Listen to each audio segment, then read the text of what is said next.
Pasok tayo. Pwede pumasok. Cute ng bahay nila, no? Ito ay pinagawa namin tsaka ng sponsor. Yun, kay Chabilitang Balay. Tapos makita mo yung mga tinulungan namin. Ito kay Chabilita, scholar yan.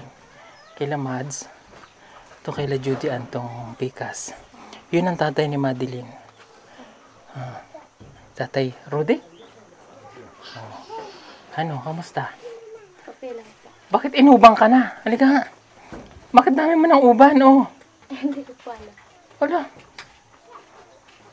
Ang dami uban, Tanawa. Mana ka siguro sa yung lola. Siyempre, matanda na yun, Sa papa. Sa papa mo. Nasaan si mama?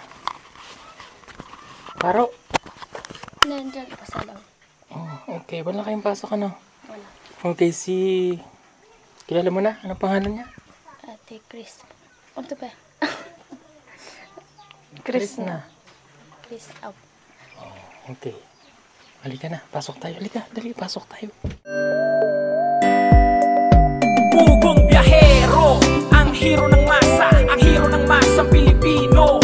Handang maggala sa kabundukan para ang ating kababayan ay mapuntahan. Ang pugong biyahero, handa na tulungan malayong kababayan na nangangailangan. Hindi namimili kahit pa na sino. Pugong biyahero, hero ng masang Pilipino.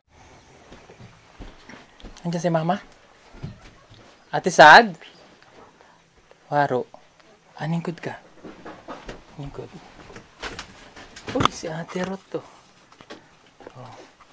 Halika, may pakita ko sa'yo. Siya, si Madeline. Dati doon siya nag-aaral sa Maynila. Sa Tagaytay, sorry. Ito si Maylin, itong nandoon sa amin. Sa Laguna. Siya yung sinagip namin nung siya ay mag-aasawa dapat maaga. Ayan siya. Yan, si Maylin. Yan yung family niya. Ito si Madeline, napunta silang Enchanted ba to? Enchanted Kingdom. Papa. Ayan. Dito siya nag-aral. Sa Luzon, si Madeline. Tagaytay. Hanapin lang natin ang mukha niya. Ayun si Madeline. Okay, ito ang kanilang bahay. Okay, Mads, halika na. Pinatawag niya po kasi yung kanyang mama. Sige, ningkod kayo. Okay, pahiram akong upuan na. Sige po. Patanaw nga ako kung hindi siya. Ayan, okay.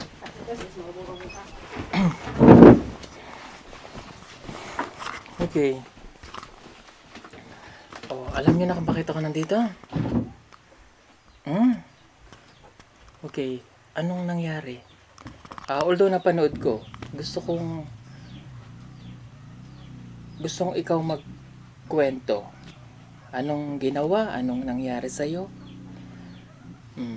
Kasi dapat ay pupunta kami dito pagkagaling namin ng Cebu para ma-check kita. Kasi titingnan ko yung mga nangyari sa first grading nyo. Titingnan ko yung card. Kaya lang nabalitaan ko na wala ka dito. Anong nangyari sa'yo? Hanggang sa nalaman ko na yung ikaw ay umalis, nawawala. Nakita ko yung post ni Maylin. Nagulat ako bakit hinahanap ka. Anong nangyari sa'yo? Pero bago yun muna, si nanay mo muna ang tatanungin natin. Kumbaga, gusto ko lang maliwanagan kasi syempre, napanood ko na. Si Edito muna yung pinapunta ko dito para at least malaman ko talaga kung ano nangyari. Okay, Ate Sad, anong nangyari? Bakit hinahanap nyo si Madeline? Nawawala siya. Bakit? Anong nangyari sa kanya? Anong ginawa niya? Kato nga time, sir. Ting klase man jud atong kuan man siya nila atong September 29. Okay, September 29, umalis ka dito. Okay. Nya. Na ako dito sa babaw, sir niya. Akong anak nag-ilis na abi na akong eskwela. Na siya plano nga mulayas siya. Ambot lang pud sa iya ha, sir, unsa nakasulod sa iyang kuan. Una-una nga nung nilayas siya nga wala siya nanangid sa amo Okay, cut ko muna. Lalayas. Kayo ba ay nag-away? Nag-away ba kayo ni Madeline? Bakit siya umalis? Wala man, sir. Okay, Mads, bakit ka lalayas? Anong ginawa mo? Anong dahilan? Bakit ka lumayas? Pupunta po sana kami doon sa araw. Tapos, Araw may- ng, anong araw to? doon po sa Taloytoy. Tapos may nakita po kami na naghahanap po ng trabaho. Nagtatanong po sa amin, tapos sabi ko po, kung pwede po na kami na lang, kasi gusto ko po sana na umabot po ako ng isang buwan doon para po makabili po ako ng cellphone. Okay. So, nag-decide ka na ikaw ay aalis. Pero ang una mong plano ay pupunta ka lang ng Taloytoy para makiaraw. Opo. Nagpaalam ka kay nanay? Okay. O, yun muna yung punto ko ha. O, ikaw ay minor pa, di ba? You're still 17 years old. Opo. Di ba? Okay. Pag aalis ka, dapat si nanay lagi yung pinagpapaalaman at yung parents mo. Although matanda ka na, may isip ka na. Ano man ang mangyari sa'yo, yung nanay mo mag-aalala. Okay. Magpaalam ka na, nay, pupunta ako dun sa sitio Taloytoy. Yung sitio Taloytoy po ito kay Irene. Na makikiselebrate ako, makikipiesta. Kung hindi siya pumayag, huwag kang aalis. Diba? Hindi yung magdidesisyon ka na pupunta ka, nihoy-nihay sa mama, papa, hindi ka nagpaalam. Paano kung may nangyaring masama sa'yo? Sino bang maghahanap? Ang nanay at ang tatay. O, ngayon, nakita ka doon na mayroong naghahanap ng trabaho para sa'yo. Nag-decide ka sa sarili mo na sumama ka. Opo. Okay, sumama ka para ka mo makabili ka ng cellphone. Hindi ka ulit nagpaalam sa parents mo. Minor ka. Anong trabaho dapat sa'yo? Sa labor code, bawal pa rin pagtrabahonin ng mga minor. Although may consent ng parent, pero walang consent ng parent mo. Ano ang naging trabaho mo? Sa bahay lang po. Ano? Nagluluto po.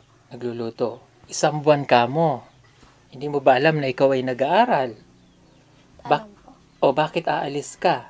Kung 1 buwan ka, paano na yung pag-aaral mo? Ganong mayroon tayong kasunduan na papatunayan mo sa akin na nag-aaral kang mabuti para itutuloy ko sa iyo yung suporta ko. O, nakailang linggo ka? 3 lang po. Can you imagine the 3 weeks? Opo. Paano yung pag-aaral mo? Wala naman daw pong pasok dito. Yung may linggo. Ilang linggong walang pasok? Papilang si Manas wa klase. Isa ka semana sir, isa ra pud adlaw ang klase. Anong diha kay? O kahit na sa isang semana, 1 linggo yung klase, may nawawala pa rin sa'yo. Di ba? O, nangatulong ka doon. Ano ang naging trabaho mo? Nagluluto, ganyan. O, para ka lang makapalit ng cellphone. Bakit pinipilit mo yung cellphone? Ganun hindi naman kailangan talaga pa. Para sa sarili mo na magka-cellphone, mayroon ka ditong dinala na anong nangyari kung magre-research ka. O, pwede ka namang mag-chat. Kasi, may kasunduan tayo, Mads. Pwede ka namang magsabi sa akin, Mads, inaantay ko yung mga ganong bagay, pero hindi mo nagagawa. Kailangan mo talaga. At pinapatunayan mo sa akin na kaya nga tayo may period na kailangan mo, Mads, patunayan na ikaw ay nag-aaral para at least makabalik ka. O, pagbalik mo dito, magkano naging sweldo mo? Ano po? 2,000 lang po yung binigay. Kita mo yung 2,000, makakabili ng cellphone na gusto mo. Hindi, di ba? Hindi po. Oh. Ikaw ba talaga ay nagtrabaho o hindi? Nagtrabaho po. O baka may sinamahan kang iba? Wala po. Totoo ba na nagtrabaho siya, ate? Trabaho jud siya sir. Anong pangalan ng amo mo? Ano ba, doon po ilam. Nakalimutan ko na po yung pangalan. Pero teacher po yung amo ko po. Teacher. Opo. Bakit pinayagan ka ng teacher na magtrabaho? Sinabihan ko po na pag Teacher mo saan? teacher po, hindi po taga dito. Oh, teacher ba talaga siya? Opo. Oh, hindi kanya ba tinanong na bakit hinayaan kanyang magtrabaho? Tinanong po. Oh. Teacher siya, bakit pinayagan kanyang magtrabaho? Hindi kanya ba inalam na minor de edad ka? Saan ka dinala? Sa Davao po. Davao City? Saan siya nagtuturo? Doon daw po sa Panabo. Paano siya Pero nakapunta ng Taloytoy? Sino nagsabi sa inyo na nangangailangan ng trabaho? May nag-ano po, tapos sabi ko po, nagtatanong po sa akin kung may maghanap daw po ng trabaho dito. Tapos sabi ko po kung pwede ako na lang. Mali pa din yun, Mads, ha? Napakasimple naman nung ano eh. Oh, dapat nagpapaalam ka sa magulang mo para hindi sila nag-alala sa'yo. Oh, hindi ang isip na naman ng mga tao sa'yo, baka may sinamahan kang lalaki. Wala po. Baka nagtanan ka na. No. Paano mapapatunayan? Nakita nyo ba na yung sinamahan niya? Makita mo? Nakarada sa kuan sir sa purok sayo siya nagtuyo. Pero sa yuti. Karto. Pa kuan ni karto tuwa ba? Saan Madeline? Kanang palungsong lagi dia sir sa kuan ikan di sa swimming pool di area. Ubos na lang sa O karang dia sa patag-patag bitaw na cruising sa bare. Na dia ang balay. Doon nakatira. Opo. O bakit sabi mo sa taga Davao siya? Davao Taga City. ano po, opo, taga Davao po. Dapat makinig ka, Madeline, ha? Dapat yung mga ganyang bagay, pinagpapaalam mo sa magulang mo. Okay, dito, pag may kailangan ka, na talagang kailangan mo na yon, dahil may kasunduan tayo, magpapaalam ka. Ha? O ano nangyari sa pag-aaral mo? Ha? Ano nangyari sa pag-aaral mo? Okay lang naman. Nasaan ang card mo? Makuha ka card. O, kuan loob gusto. Kuan ra yang average so 55 ra. 85. Ingon Undo ang pa sa- maestra niya sir nga. Kung dili na daw siya sige absent, nabawi pa daw to niyang kuan. O bakit ka ba nag-absent? Atong nilayas siya sir. Yun ang problema. Kasi may iba kang sade. Kung ano, Madeline eh. Kung ano yung gusto mo, parang sinusunod mo. Parang wala kang pakialam sa parents mo. Wala kang pakialam sa akin. Nabinigyan kita ng, di ba, nagkasunduan tayo eh. Madeline, kailangan kong makita. Pupuntahan kita dito. Sabi, wala. Sabi ni Mylene sa akin, hinahanap ka. Bakit wala? Nasaan si ano? Nakita mo yung post ni Mylene? Oh. Opo. Oh, so ngayon ikaw mismo kasi naglalaglag sa sarili mo. Nilalaglag mo yung sarili mo eh. Dapat hindi ganun. Dapat iniaangat mo na eh. Kasi mayroon kang mga bagay na nagawa before.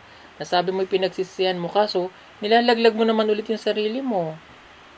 Oh. Dapat nagtutuloy ka lang sa pag-aaral kahit wala kang cellphone. Sabi ko sa'yo, patunayan mo sa akin na ikaw ay nag-aaral talaga. May babalik kita. Oh. Nag-message ka ba nung nandoon ka? Pwede ka namang makimessage. Makisuyo ka talaga sa tinutuloyan mo. Mabait naman siguro sila. Mabait po. Oh, ma'am, tawag ako sa amin kasi hindi nag-aalala ang parents ko. Hindi ka tumawag. Hindi tumawag. Wala gid sir. Oh. So, ang isip talaga, ang ibang iisipin ng tao sa'yo. Yun yung mali mo, Mads. Ba't hindi ka pa rin natututo?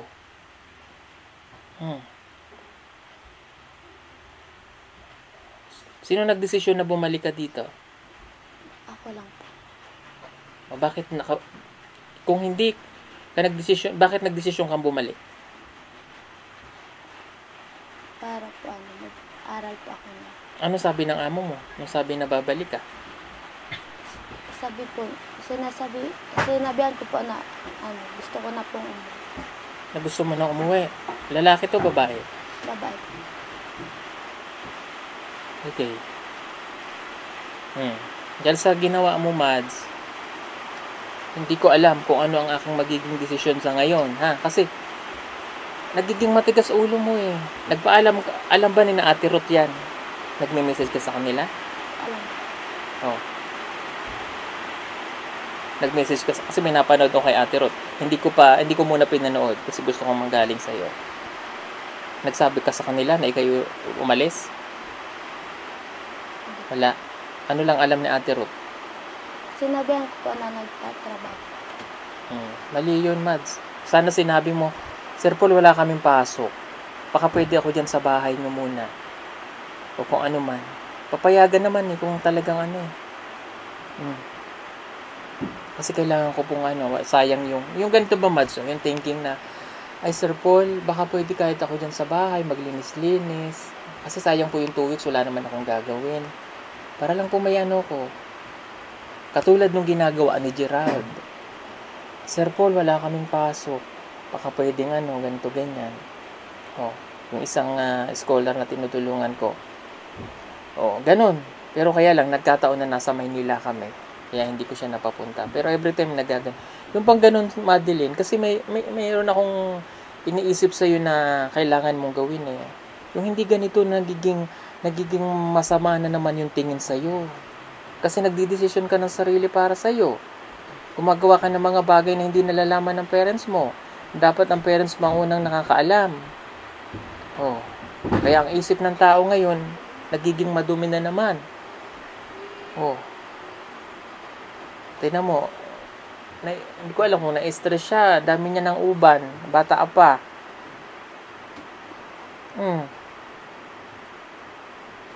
Mads, pag-18 ka na. Pag 18 ka na, wala nang pakialam yung nanay mo kahit anak kanila na. Kasi 18 ka na parang, sorry for my word na walang pakialam. I mean, yung parang kahit ano na ang gawin mo, hindi ka nila mapigilan. Kasi 18 ka na. Ngayon pa lang na 17 ka, nagiging matigas na naman ang ulo mo. 16 pa po. 16. Sige, 16 ka. Bakit ganyan, Mads? Dapat nagtsatsaga ka kung ano lang mayroon. Dapat iniisip mo yung sinabi ko sa'yo na patunayan mo, Mads. Hindi mo sinunod eh.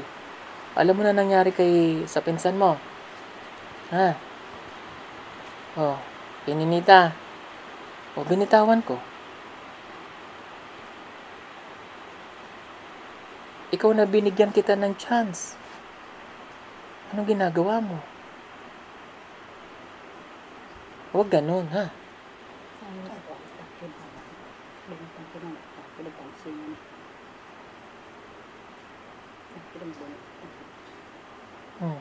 Ikaw naman ate, pag ganyan, maging strong din, ha? Huwag hayaan na matigas ulo niyan. Baka mamaya, Mads, mas matapang ka pa sa nanay mo. Kung ano sabihin ng nanay mo, sinusuway mo. Forever ng tatay mo, sa tatay Rudy. Anong ginagawa niya, Tay Rudy? Pag sinasabihan niyo siya. Kuan ako sir, para po kay Baglong, na kaning paglaglag bitaw, magiginan ako, dapat, kung kinsag istorya ni sir, kaya mo lang atuang tumanon, dapat mo tumanunta ka. Para na kung lakaw ka na manghit ka sa imong tatay, o imong mama, at dili ra na ka ng mga pila ka oras, dahil ka mo balik po dres balay na ang kuan, na dili man po nabisi po dres balay, kaya dili man mo sugo, kung maluipod mo. Siguro na mo tabang-tabang sa mua, na itungod kay ato ang mga anak, na siyempre, pasinsata kung tabangon na ito, na yung mga bugat na trabaho.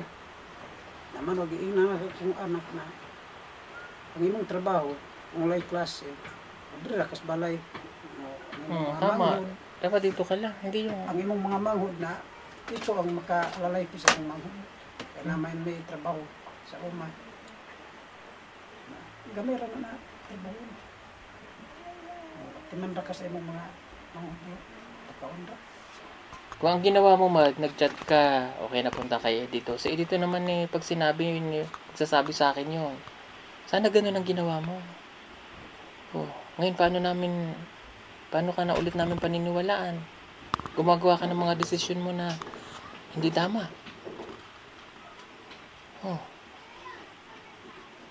Gusto mo palang magtrabaho. Magpaalam mo kay mama. Hindi yung pinag-aalala mo sila. Galing kasi kami nung sa Cebu eh. Nalaman ko ganun ang ginawa.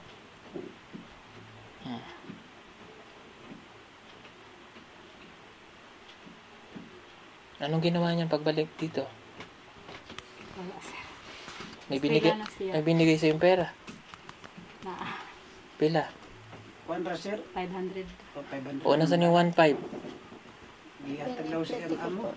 Huh? Giplitin ako sa pag-uli. Plate. O, pamasahe sir, kaya dito mo na sa kuwan mong kayo. Sa mong Oh, kayo na. Mangkayo Davao de Oro. O, sa mong kayo na trabaho. Sigurado ka ba na ang sinamahan mo ay teacher? Opo. Hindi, wala kang sinamahan lalaki? Wala po. Kaila mas mailin anak sir. Hmm? Kaila si Maylin. Alam ni Maylin kung saan napunta. Oh. Tumatawag ka kay Maylin. Opo. Tapos marami naman po yung ano doon na nakakilala po sa akin. Kahit na mali yung ginawa mo. Mali yun, Mads. Pakalayo ng Davao de Oro. Tapos, sino naghatid sa'yo? Ikaw lang nagbiyahe mag-isa? May hinatid po ako doon. Ng teacher? Asan? Doon po sa tinatrabawan. Okay, binigyan mo nanay mo ng 500. Magkano ang natira? 1,500. Pinamasahe mo? Opo. Magkano pamasahe? 200 po. Ano po, sumakay po ng bus. Doon po sa ano. Sa Panabo po. Kung anong ginawa mo lang, hindi para ka lang naglakwat siya. Nagpagod ka. Hindi ba dapat ang amo mo maghahatid sa iyo ulit? Pamamasahihan ka. O kung depende na lang sa usapan ninyo, ay 2,000. O, di nagpagod ka lang.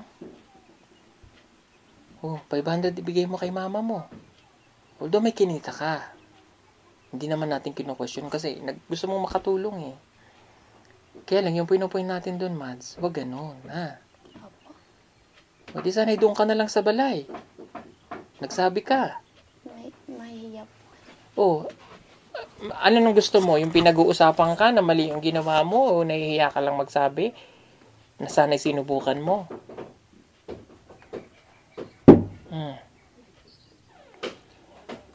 Di ba? Tama ako, di? Parang wala, di ba? Yung pinagpaguran mo. Oh. Ay, naku, Mads. Hindi ka natututo. Oh. Paano tayo niyan babawi? Ay. Siyempre ako sige sa pagbibigay ng mga chances sa inyo. Pero kayo, hindi nyo naman tinutulungan ng sarili nyo. Nilalaglag nyo eh. Oh. Ang sabi ko, itututor mo yung pamilya mo. Ikaw mismo mag-insist kay Edito. Pag nalaman ko na ganun, sabihin ko kay Edito, bigyan mo si Mads kasi nag-effort. Wala na akong nakitang ganun. Wag nating bang gawing ano, Mads? Biro. Wag tayong puro simula lang. Tapos bandang huli, wala na.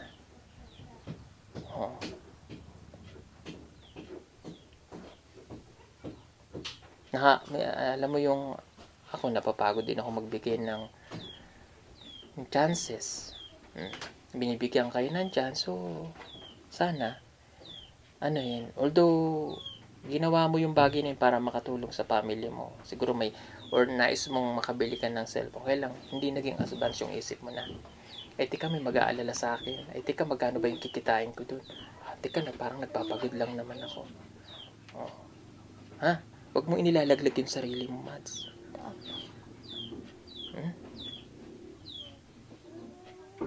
Hindi ko alam ang aking sasabihin, hindi ko alam ang aking gagawin. Kasi sabi ko nga napapagod ako magbigay ng chance, no? Kasi tingnan nyo sa inyong magkakamag-anak, 3 kayo, di ba? Halos sabay-sabay kayo na natulungan eh. Ikaw, pinakiusap sa akin ni Maylin na tulungan ka. Si Ninita, ipinakiusap ni Maylin na tulungan din para makasama sa Maynila, may kasama siya. Parang si Maylin yung naging ano nyo ba? Naging angel nyo. Kaya si Maylin ngayon nagpapatuloy sa pag-aaral. Pero kayong mga tinutulungan niya, kayo nalalaglag. Atong Bernes kay tawag man kasi ang maestra. Anak tong kuan niya. Karon te kani uli naman jud si Madeline kanang bantay lang jud na ako kasi mobalik pa na siya mulayas. Ganyan jud na ako siya nga. Kung mobalik pa siya glayas, ma'am, ako na lang jud ikuan na lang jud ako sa DSWD. Anya karon kay kuan naman pulos Madeline niya dili na daw siya mousab mulayas. karon daw pagbalik niya eskwela nganong nagalit daw si ma'am nga kuan kay nangan nga bright daw madilin. Katong ni uli siya og kuan katong nagtrabaho sir. Mm. Ni anak to katong maestra nga karon te kayapa may duha pa man ka examan ang kuan mabawi pa daw to ni madilin niya ang grado. Ang dili na jud siya mo kuan. Mads, unahin mo muna yung pag-aaral, tsaka na yung pagtatrabaho. Opo.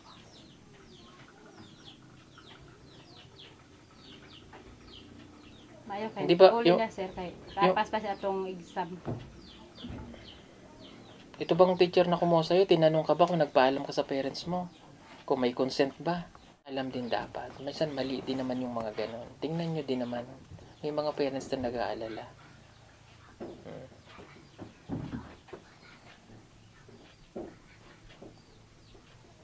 Okay, anyway. So, Mads, pag ikaw lumayas ulit, ita-turn over ka nanay mo sa DSWD na. Oh, walang labasan doon. Kunin ka ng DSWD. Nga time sir, mula ka na unta ko sir kay matuog malabog. Hmm. Kaya akong ikuan sa DSWD niya. Pagka kuan, mula ka na unta ko. May kay nanawag na kini akong anak na mauli na daw siya. Kung wala pa siya kauli sir na ako nang gikuan sa DSWD. Oo. Tsaka na, pag yung naging matigas pa ulo mo, Mads, pabayaan mo na. Minsan kasi yung mga anak natin, hanggang di natututo, pabayae. Oo. Ang worried kasi namin sa iyo, Mad, basic makapag-asawa ka ng maaga, matulad ulit yung nangyari sa buhay ninyo, sa magiging future mo, wala ka ng pag-asa. Oh, I mean, sorry for my word po. I mean, wala ka ng pag-asa bang makapag-aral pa ulit. Kasi, wala na, pa-priority mo na pag nagkapamilya ka. Malilimutan mo na yung pag-aaral.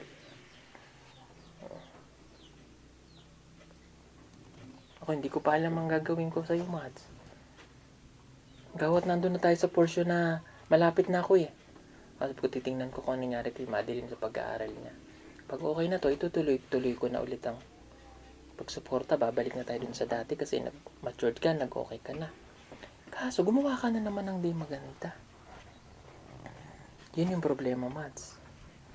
Oh, naiintindihan mo na ako. Oh, intindihin mo lang, Mads. Kami lang ang susundin mo. Kaya nga sinabihan kita dati pa eh, huwag kang makikinig sa ibang tao.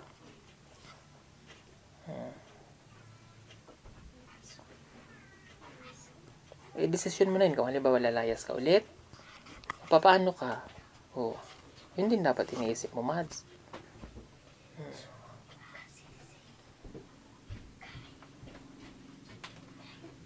Pag may naganap sa'yo ng, pag kailangan mo ng, halimbawa, sir, kailangan ko magtrabaho. Oh, sabi ka lang. Kaysa na pupunta kayo sa ibang tao, pwede naman dun sa amin. Oh. Ganun lang ba? At least hindi sila napapasama. Mas napapaganda pa kayo. Yun bang mindset, Mads? Ha? Oh, kasi iba naman yung isip mo eh. Mas okay ka eh. Okay ka naman eh. Tinan mo tuloy naging itsura mo. Para ka tuloy na-stress. Oh. Inuban ka. Tawaran kang bata ka. Parang natuloy kayo magkapatid ng nanay mo.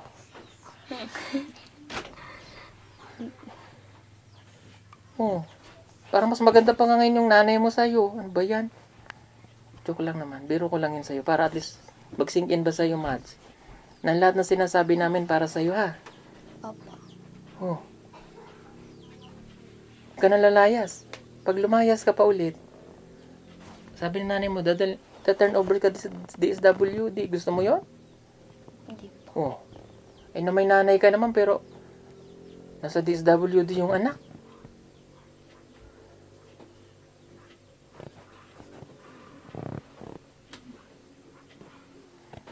Priority mong pag-aaral, ha? Sorry kung nakakapagsalita ako ng ganito. Okay lang.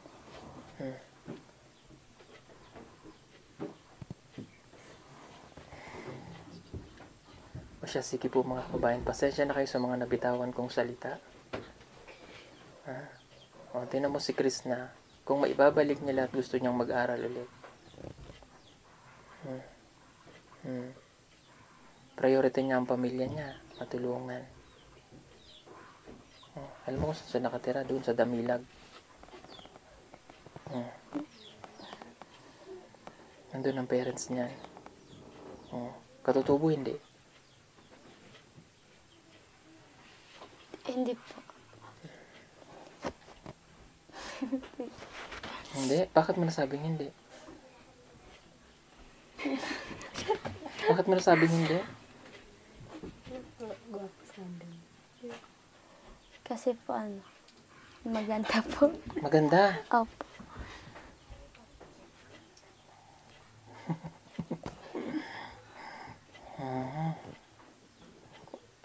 Magbabago ka hindi? Magbabago po. Sinabi mo na yun nung nakaraan ha?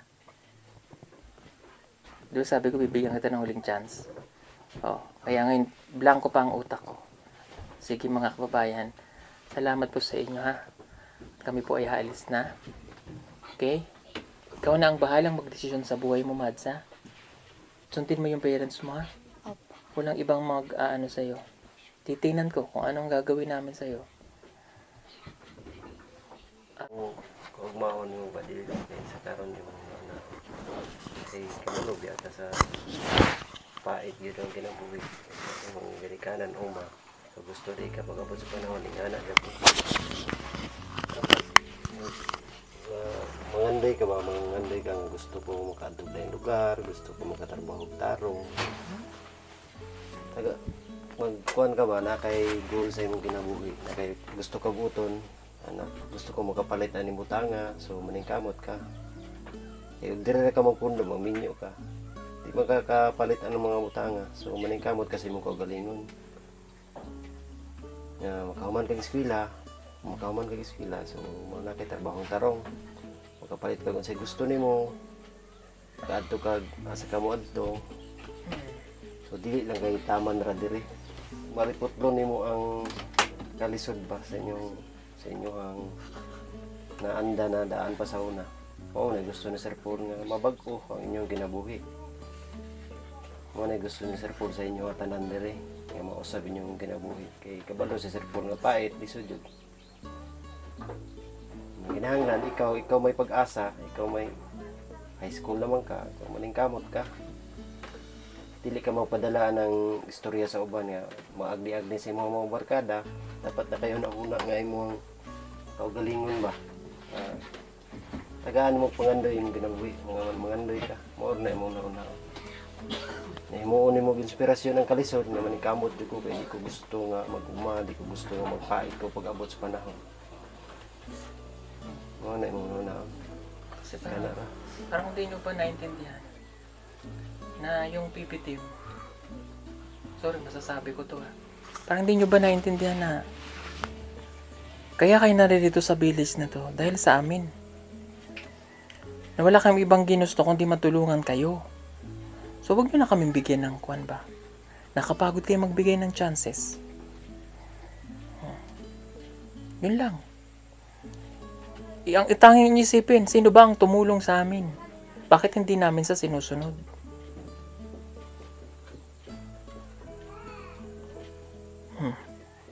Kita nyo si Paul. Ito, sino naghimo ng balay nyo? Diba siya? Panday siya namin noon. Wala siyang ibang pangarap, maningkamot, magkaroon ng magandang buhay, magmaayos ang pamilya. Dahil nakinig sa amin, nasan siya ngayon? Si Edito. Kayo kasi, mga estudyante pa kaya, ang pondo namin ba, ang isip namin, ang goal namin, makapag-aral kayo kasi yun lang yung solusyon para kayo ay mabago ang buhay. Ikaw ang solusyon lang pala balay. Tama na to, may bahay na kayo eh. Kaya lang, mayroon pang gagamutin na kahirapan. Sige, may bahay na kayo, okay na, alis na kami ha. Bye. Kaso may mga bata pa, may kapatid ka pa. Alam nga namang may bahay ka, ang bahay nabubulok pag tagal. Pero yung edukasyon, hindi yung nabubulok. May pamamana mo pa yun. Kaya dun kami, nagpipilit sa inyo na mag-aral kayo. Kasi pagtanda namin, di naman kami babalik dito na mahina na. Mapupuntahan ko pa kayo? Hindi na siguro. Okay, okay na sa amin na nakapag-aral, nakagraduate kayo. Yun sanang maintindihan nyo, ha? Wala kaming ginawa ng team kundi palalahanan lagi kayo. Oh. Kung hindi namin kayo, siguro kung hindi namin kayo mahal, wala na, okay na, may bahay na sila. Tama na, tara na. Eh kahit nga paulit-ulit yung pagkakamali nyo, bumabalik pa rin kami. Kasi baka nga matuto pa sila, ano ba? Kaya intindihin mo, Mads, ha? Ansundin mo kami. Huwag ang ibang tao. Kayo din, Nay, Tay. Kasi minsan hindi nyo nililiwanagan eh. Kami lang ang sundin. Oh, example ulit, si Mylene. Nasaan si Mylene? Sa amin, di ba? Kasi kami na lang sinusunod niya. Pag sinabing ganito lang, May, ganito lang. Oh. Kaya, pag nalalaman ni Mylene na ganito yung ginagawa, nahihiya rin si Mylene sa amin. Kasi nga, ipinakiusap ka ni Mylene sa amin. Even si Ninita, ipinakiusap yun. Ha? Oh. Naintindihan mo na. Sana ito na yung huli, Mads, na magpapaalala ko at maintindihan mo na talaga kung sino kami sa buhay ninyo. Okay? Sige.